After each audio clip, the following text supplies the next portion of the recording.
Hello and welcome back, one and all, to the ESL Collegiate 2020 Spring Big East regular season.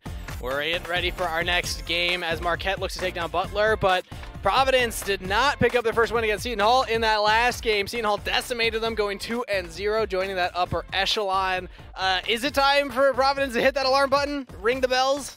I mean, Tubby looked pretty good. He did, Tubby yes. Lord looked like he was reigning over that team. I think you just need to find, some other people who will click with the team, get them more time, bringing in a new member and, having another one leave. Not always going to feel that great, and you can't really expect to come out with a win. So I would say today, pretty much par for the course for them so far. I don't think they have to hit the alarm button just yet, especially since you play, I believe, 14 games during the regular season, and you've just played 3. So it's not a major deal, and also you played one of the top teams. So plenty of time to turn things around. But let's take a look at the updated standings based on the game so far today. Those top 2 teams, Villanova and Seton Hall, both 2-0. They'll play each other later today. But right now, we're going to get some disparity in the middle of the pack. We got 3 teams at 1-1, but 2 of them are playing against each other right now, Marquette and Butler. So one will be joining St. John's and matching everybody at that 2-win record. The other will take sole possession of that 6th place spot, being 1 and 2. Again, Georgetown Providence yet to pick up any wins. Yeah, and we'll see Georgetown later on today, see if they can claw their way up. And I'm mostly looking at the top right now because we had teams coming into today that had that 1 win, and that's funny enough, though, they were going to be the ones that play each other. Yep. So there's none of them can go undefeated except for one of them. There can only be one. But I like that because at the end of our first week, right off the bat, we will have a definitive power rankings based on how the games have gone so far. Yeah. We won't have a tie at the top thinking, okay, it's the top 2 teams. Who has it? Well, the top 2 teams right now are about to play head-to-head, so we'll have that exact record. So it'll kind of set the record straight in that department. But it also helps out with those middle-of-the-pack teams, too, to kind of give some separation. So, what's funny? Just random food for your thought. Think about tournament organization a lot, and a lot of people are like, you should have your finals in your first week, right, of the next season. So it's kind of like, if TLTSM was your finals, first game to open the new season, TLTSM, right? Yes. So from an entertainment standpoint, maybe it's good to have it right out of the gate, build up hype, but food for thought. That's when the teams are probably weakest, and you're having them play each other when they're literally coming out of the gate. They haven't gotten used to a meta. They haven't gotten used to the season, maybe even new team members, stuff like that. So it's probably the highest variance match. You should actually have that match later in the season, and then you should have the second rematch of it be one of the very end ones. Just a thought. Food for thought. Food for Just thought. a thought. But people like to build up hype for that first day, first week.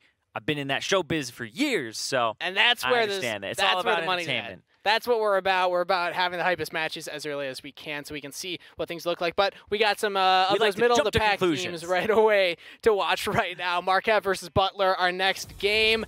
Both these teams sitting 1-1, and both of them losing to teams that the other one beat. So it's hard to know exactly what the power level of these 2 teams are. I'm expecting this to be one of the closest matches of the day.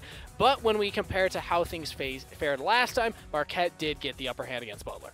Yeah, but that was still a while ago. Like, you're looking at best of 3 from last year, and there's not always a whole lot you can draw from that except for just the remaining members' power level. The people who are returning are the ones that you're going to be like, okay, we kind of have an idea of where they're at, but how much have they actually integrated the new people into the roster? I'm just looking at Slickmake right there, top laner. That's an incredible KDA. It's one. I'm not gonna. I'm gonna call Slickmake.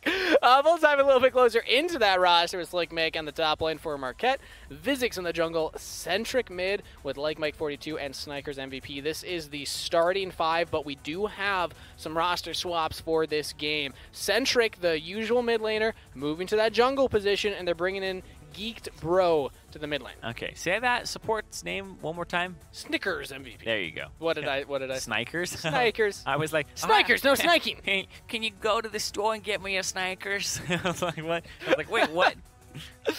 Snickers MVP. No, he's got the yummy, the caramel, the nuts, all the deliciousness. Actually, no, Snickers doesn't have caramel, does it? I need to eat more candy. That's what I'm learning. I don't even remember. But he's not the player we're talking about. Yes, it does. Let's focus on Centric.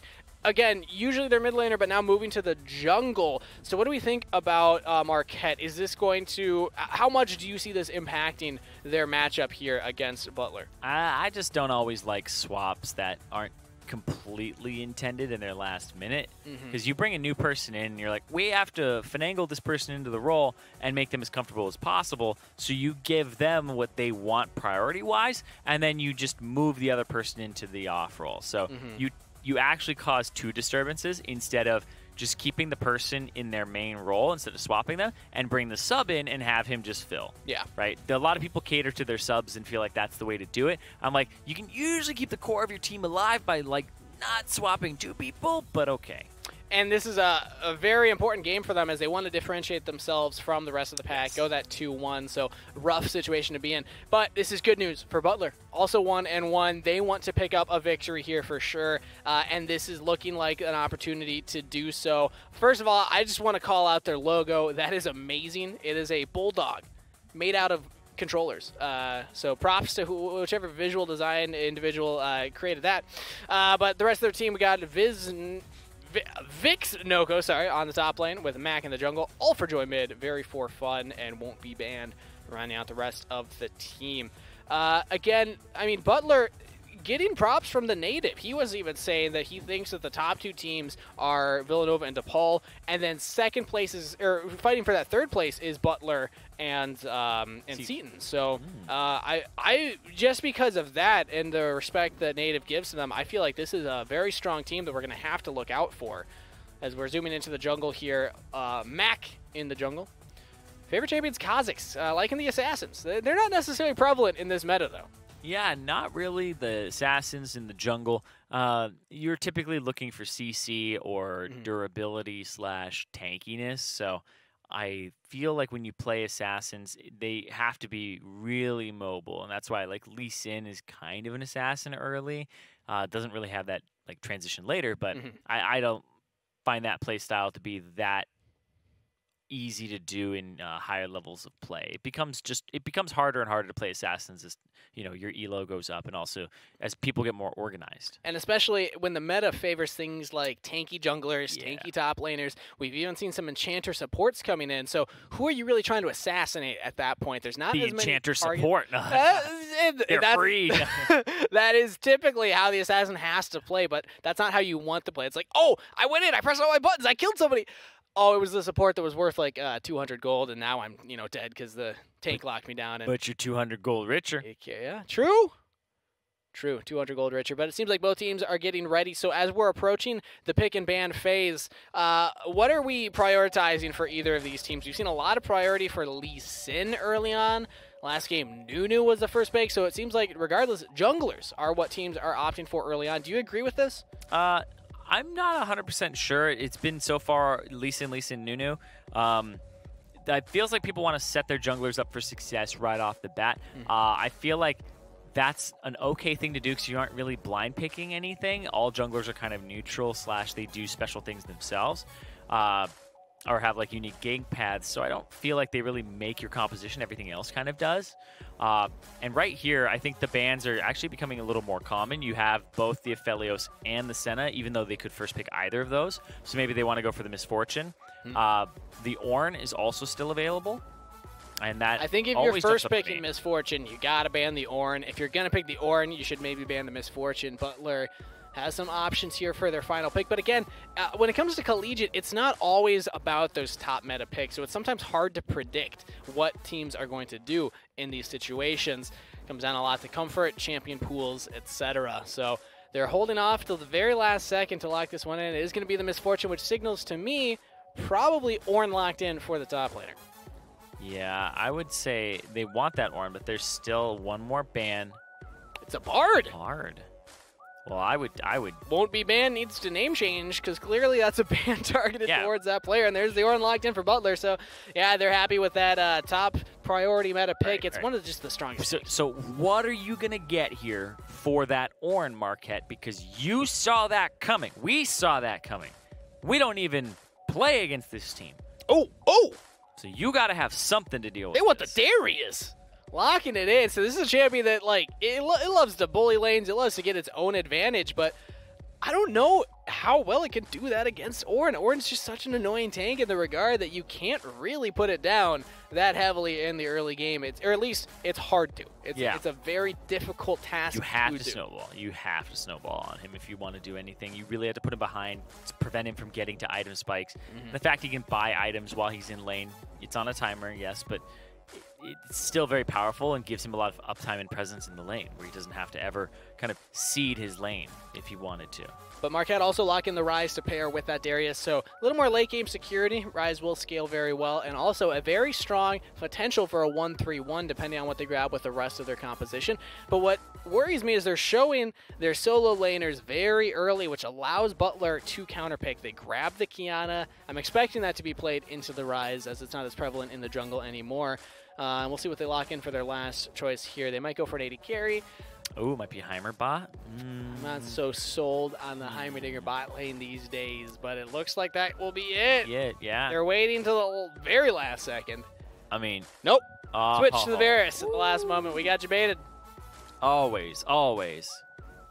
But Varus provides that constant DPS that you want from AD carry. And this is what we were talking about earlier in the day. This meta on 10.4 seems to be the return of the standard AD carry. A lot of people are complaining, saying, okay, it's only Aphelios Senna and then maybe some mages, maybe some shenanigans in the bot lane. But lately, we've seen things like Varus. We've seen things like Ashe come out. Even, which I think earlier on in the day, there's Ezreal. We saw that played too. So a lot of options right now, and Butler liking this one. Provides some damage, and Varus has always been a lane bully. So if they can pair this with a good support, I like what they're drafting so far. Yeah, the supports, I feel like that pool's going to get pinched really hard right now. Leaning a little bit towards Morgana is what it feels like here for Snickers. We'll see if they read that. But also, Butler, they may not want to ban too many supports themselves because they have to pick one. Yeah, and I'm also surprised they grabbed the Varus right away. They could have locked in a jungler instead. Not shown what they were opting for on the bottom side, but they do grab that early, which means that Marquette can answer. The Morgana would feel great because if the Varus tries to engage with that ultimate and you're fast enough on your Black Shield, you can prevent that engage from coming through. Yeah. But Butler not taking your advice. They're taking away more supports. That's a Braum ban, and there's an Nautilus ban for Marquette. So a lot of these tanky supports that like to provide a semi-front line for the team off the table. Yeah, you'd want to get Leona off the table here too if you really wanted to just eliminate all of those tanks. See if Butler decides to do that, because if you take away the Leona, I don't know like what's really left. We've seen Morgana played so far. It's really going to come to, I feel like we're going to have to see enchanters at this point, unless somebody goes for like a Pike, maybe a Blitzcrank. There's the Morgana ban, so Leona is available. Well, that is potentially unfortunate for Marquette, but I think they really wanted the. Like, do you pair? I think they really wanted the Morgana because as soon as I was talking about as soon as I saw the Thresh ban, I was like, oh, it's probably gonna be Morgana, right? But so Butler is thinking that's what it's gonna be as well, and they actually get first round of what they want support wise.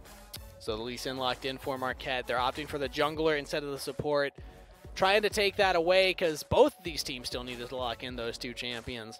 And Butler, we'll see what they answer with. It's the J4. We saw this matchup in game number 1 today, and it was heavily Lee Sin favored. I'm curious if Marquette's going to be able to do a similar thing against Butler here. But what the J4 does offer is a little bit more presence in team fights, I'd say. Once you get away from the early game and you start grouping up, you can lock members down, and it's the Yuumi lock-in.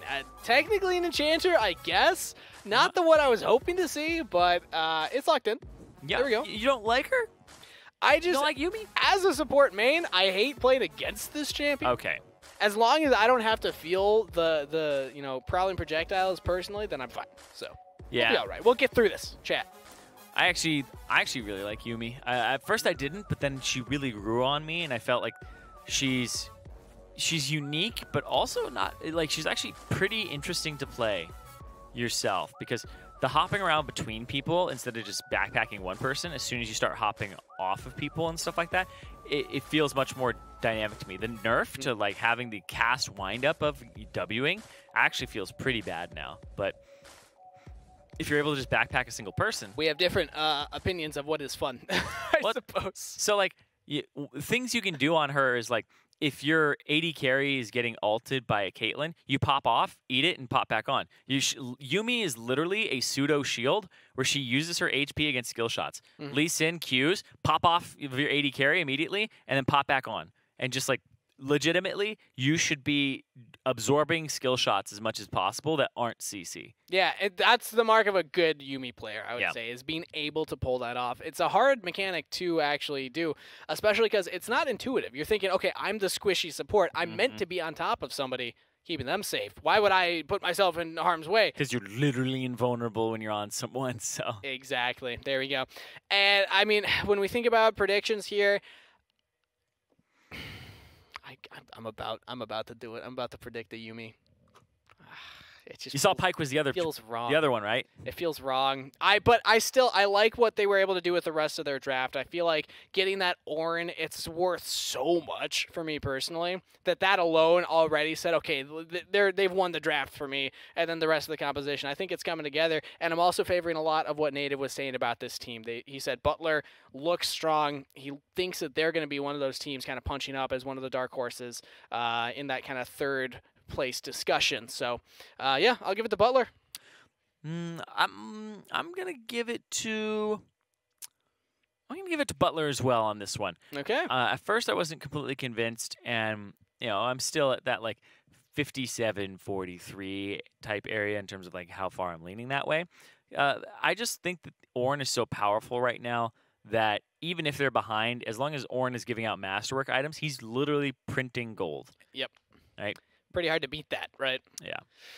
And also just the ability for the Varus to try and find picks, the combo of a J4 and a Yuumi. You think of things like Orianna J4, but I've seen a lot of professional players pull off J4 engages while Yuumi's on top of you, stuck in the Cataclysm, and you just take the entire ult. There's really not much you can do about that. So with those combos in mind, we'll see if Butler's able to pull it off. We're ready to hop in to this game as these teams look to cause some distance between each other in the standings, both sitting at 1-1. And both would love to end their first week ahead, joining that top echelon with those other teams that are 2-0. Butler on the blue side, Marquette on the red, and no early shenanigans, but I do love to see plays like this that signal an early game objective from a team. We see Mac goes in, drops that ward early, backs to get the sweeper lens, so just gives him some free vision on the map and allows him to potentially go early for a gank. You can sweep out to see if any wards were dropped by the enemy laners, and if they weren't, hey, congratulations, you can actually go and pull off some cool plays. Yeah, I actually do this every single game. It's a bad habit of mine, so if I ever play against somebody who actually knows me, I will always run up to that pixel brush or to the Raptors, ward it, recall, and swap, because it actually comes up right after your buff spawn. So even if you watch it, like right now, buff spawn, boom, it comes up. So if they even put a ward at your buff, you can just sweep it. Interesting. Yeah, it's incredibly useful. Yeah, that like, is... If they went through your jungle and like walked through like your red buff area, you can just sweep that whole thing while your AD is around, right? And give them you give them something to do while they're walking away if there's a ward nearby and stuff. So it's actually it's those little really things in the early game where it doesn't work every time, but if it does, I mean that's an advantage for the team. So why not go for it? But Mac actually gets the leash on the bot side, going for the Krugs next. J4 is actually pretty good at clearing that. He's one of the few champions, few junglers that's proficient at that camp. Oh, good pullback from Snickers. Won't be banned. Takes a lot of damage. He doesn't actually want to reconnect onto Very for fun. But that could just be that cooldown, you know, nerf, not being able to hop back on time. Yeah. He's got the Yuumi emotes with him. Oh boy, the flash forward by Snickers ignites down as well, but this is what Yuumi does. Varus, able to sidestep that hook.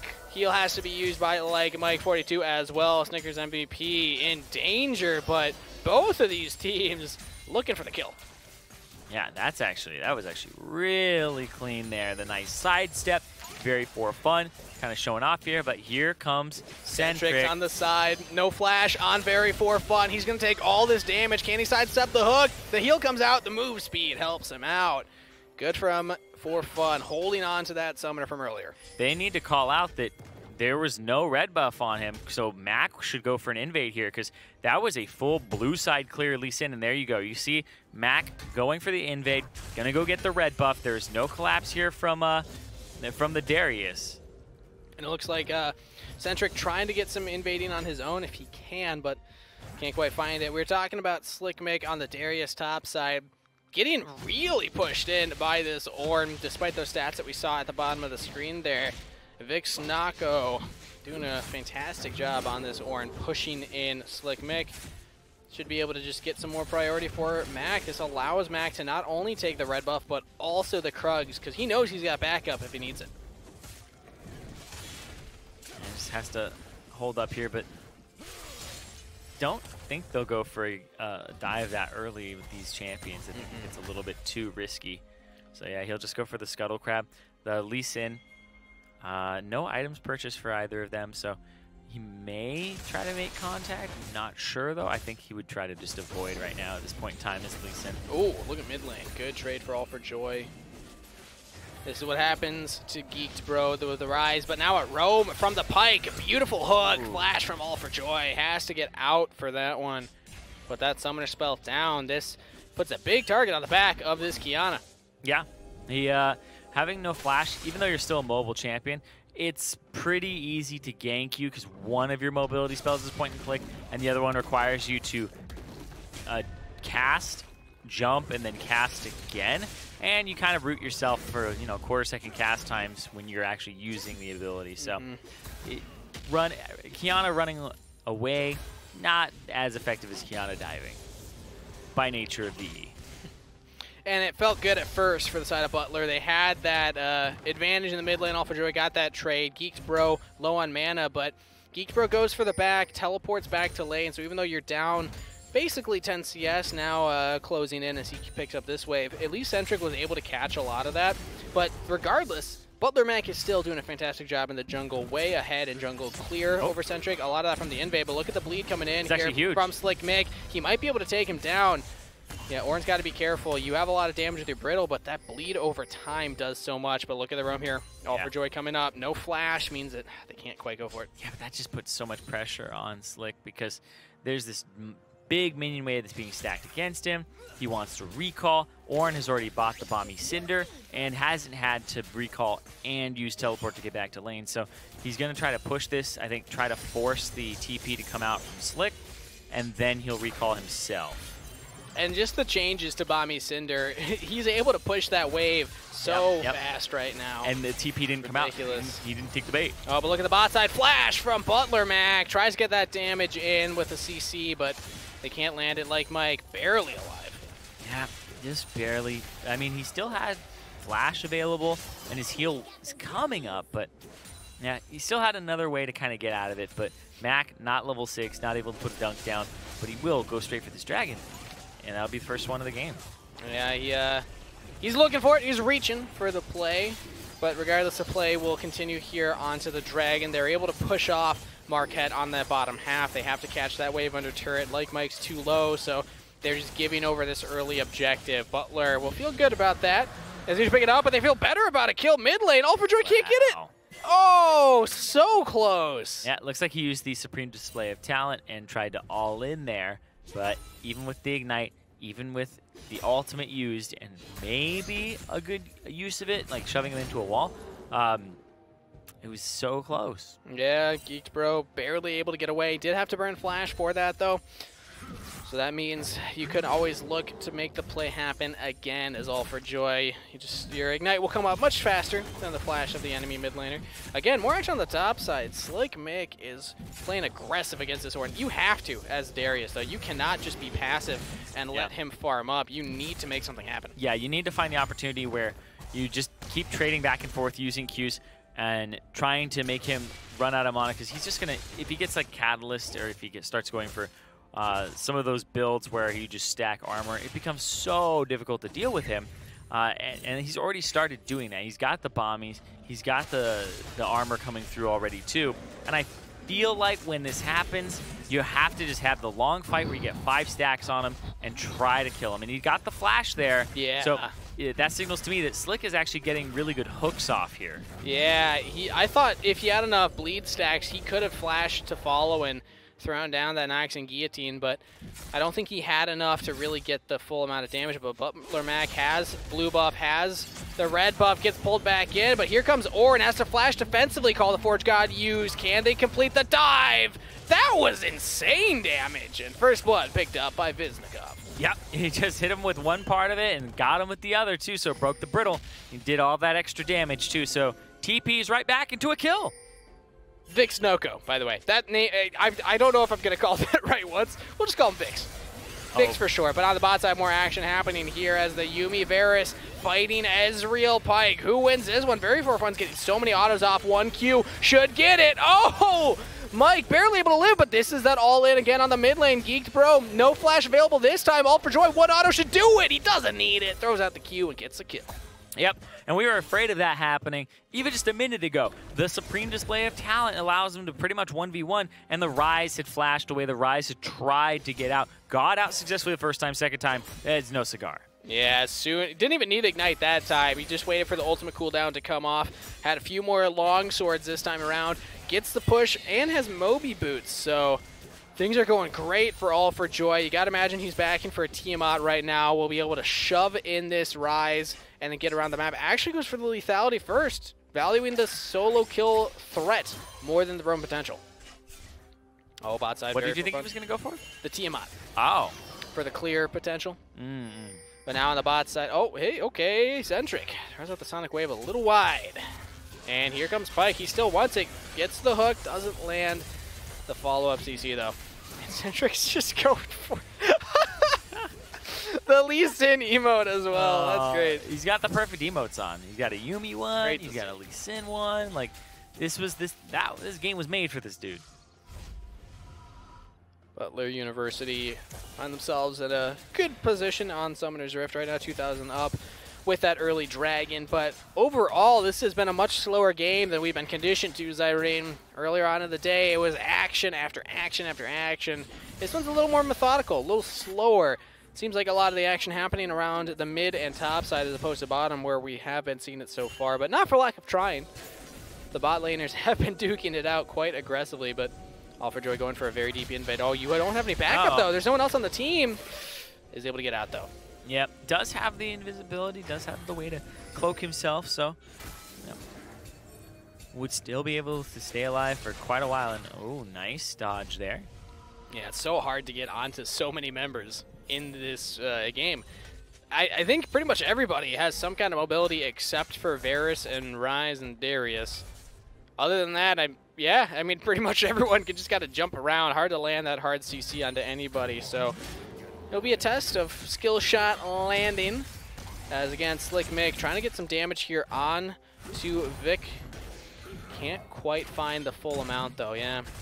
He's getting those bleed stacks, but he's just not accomplishing much. He's down 20 CS.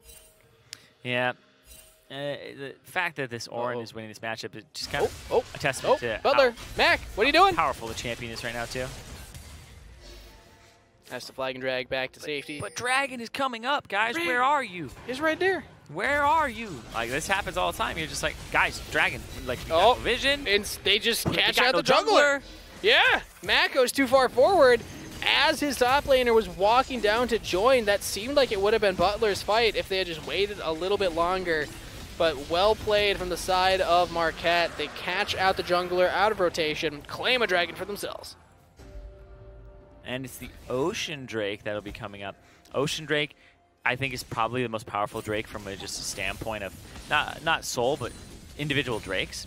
I feel like it is the.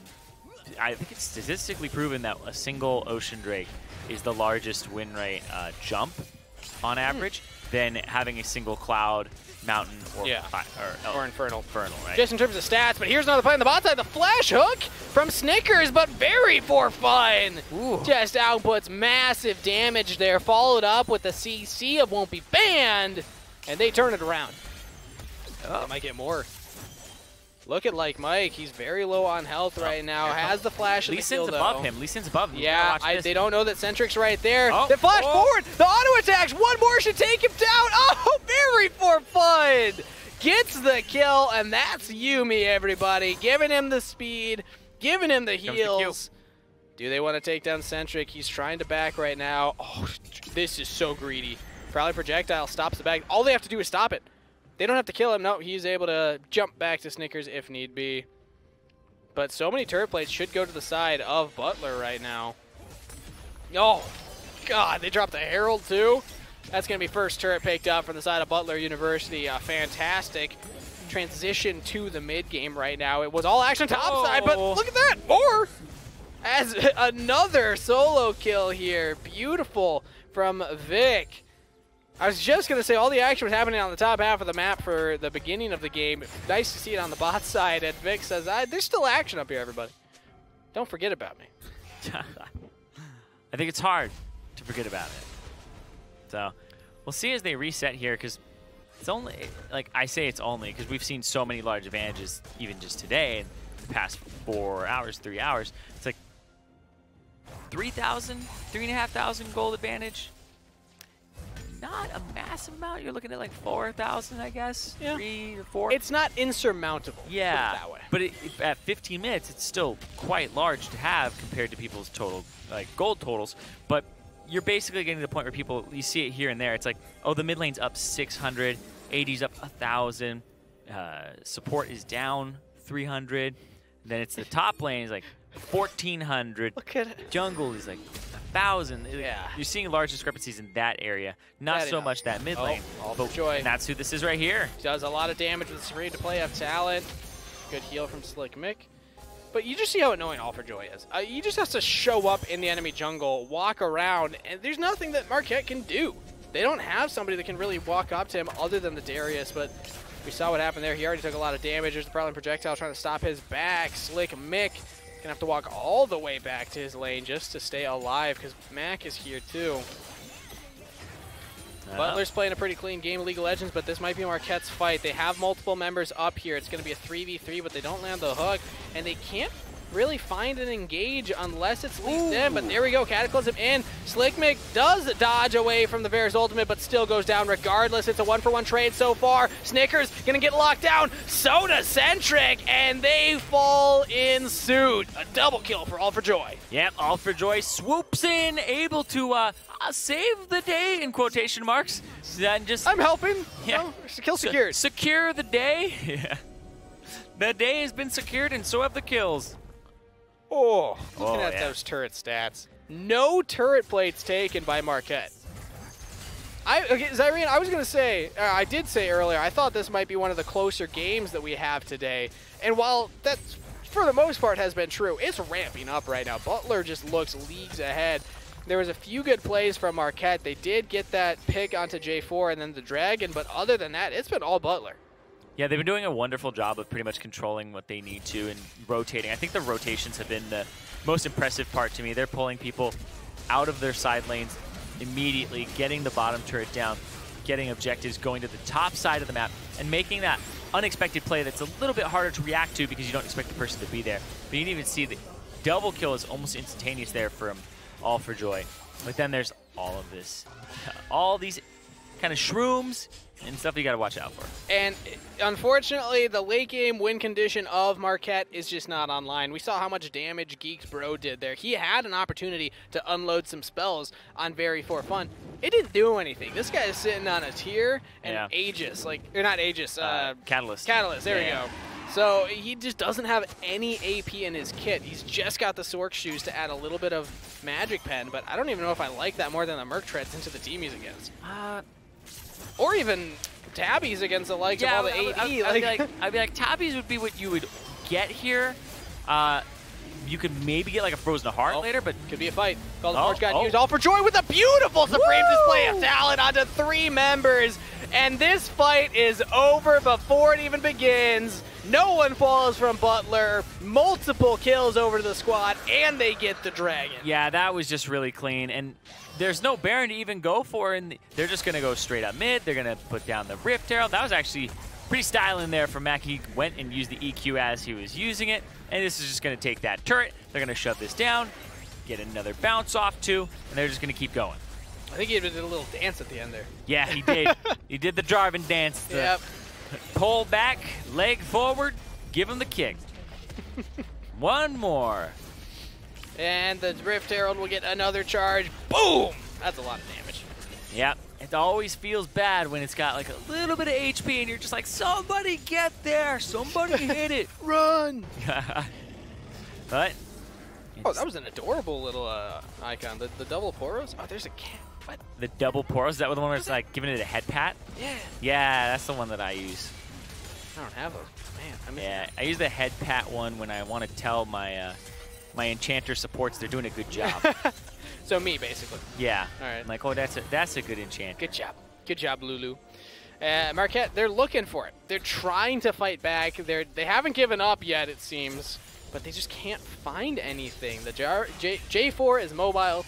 The Ornn is tanky. And then the Bears always have his Yumi on. Like, what do you do? Yeah, I feel like, first and foremost, you're going to need some type of healing reduction eventually. Got to make sure that Yumi doesn't do much more. But otherwise, it's going to be so hard. You picked this Darius to deal with this Ornn. You gave Ornn over. Ornn, I don't think, has really lost today. I don't think so either, yeah. And Darius so far today is 0-4-1. Yeah. In all the games played, which is 1. It's a sample size of 1, but yeah, I mean, for all the coaches out there, take note. I mean, I feel like if you're gonna play the Darius into the Ornn, I wanted to see a gank. Like, you have the Lee Sin, somebody that can go up there early, but it never happened. I think the biggest issue that people have when they have a winning matchup, like a Darius versus Ornn, or something that can actually fight, they make the mistake of going, because I'm the winning matchup, I am now going to shove you in. And that actually just destroys your lead. That destroys your natural lead. What you should do is you should make the enemy, like threaten to fight him at all times, and then make him kind of push the wave slightly, and when he does that, just freeze it.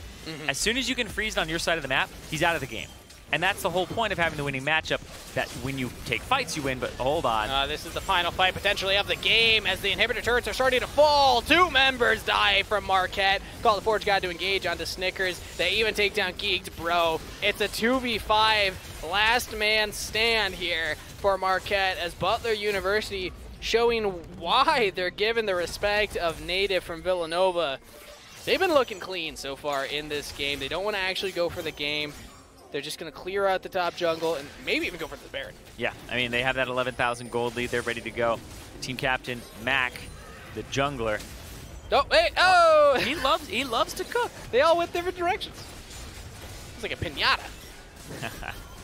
But I like that. I like that fun fact. He loves to cook. I wonder what his favorite dish is to cook. Based on the enemy team, I don't know. There's really no like, if it was like Tom Kench, I would have said, I don't know, like fish. Fizz would have been good for that, but steal attempts are possible here. Pike, fun fact, can ult onto the Baron and do a lot of damage. The true damage still goes through, but that's really the only chance that they have. They gotta I don't burst think it. they're going to go for it. And Butler aren't actually taking it down. They do get it. There we go. Now Slick Mick gets exhausted. He's on the front line. Oh, he dies. There's nothing he can do. It's gone. He's not tanky at all. I went for the Triforce. Now here's the re-engage. Cataclysm onto 2 members. Has to flash away from like Mike, but you can't help out your mid laner. That Rise goes down. Butler chasing down the last couple kills. Mac with the help of a Yumi. What are you going to do? You can't get away from this. You're going to die. That's all. You're going to die. That's the only option. That's it. It's all done except no, and all for Joy with the style points. Makes it a clean ace. Butler University will claim the victory. They march in the Baron-empowered minions, and they will join the upper echelon of the tournament, joining the likes of St. John's at 2-1 as Marquette fall down here to 1-2. Do they pat the stacks? Do they go for the final kills? They're just clearing the minions. Do they want to let the minions in? Nah, okay, they're going to end it. There we go. Congratulations to Butler University for claiming another win today here.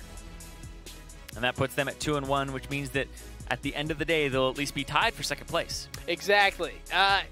Regardless of what happens in this next game, they're both 2-0. One of them will be 2-1, so there'll be a 3-way tie for second place at 2-1. It's important to note. So Butler feeling good, and I mean, it is those top 4 teams that we kind of were talking about coming into this. I don't know how much Butler was a part of that conversation originally, but they're definitely in the conversation now. Yeah, that's what it's looking like, is you're kind of getting an idea of, you know, not too much has changed. It looks like Villanova's top dog with DePaul, and then You also have Seton Hall up there as the top 3, and then you have the funny part here is there's only the wild card of St. John's, which we talked about before, being a wild card in kind of the preseason. Is they were the team that was actually beating everybody at first, and then they had a slump later. So the aside from that, it's like Butler looks like number 4. Then you'll have St. John's. Then you'll have Marquette, and then Georgetown and Providence. So it's like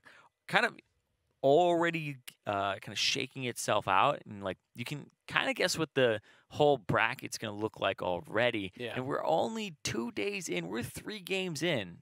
That's what's surprising me is it's mirroring a lot of what we were expecting, but the key knockout or the key standouts rather being St. John's and Butler. I think that they're impressing a lot in this early part of the season. In terms for Marquette, they still do have another game coming up later today, and keep in mind they did have that role swap.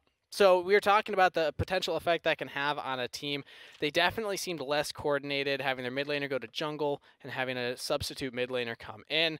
But for their game later today, who knows? If they have their full roster again and they look a lot better, then I think that there's still a lot of faith in them. And I think they're going to be one of the only teams that plays a full 4 games over the weekend. They're the only team that will play 4, I believe.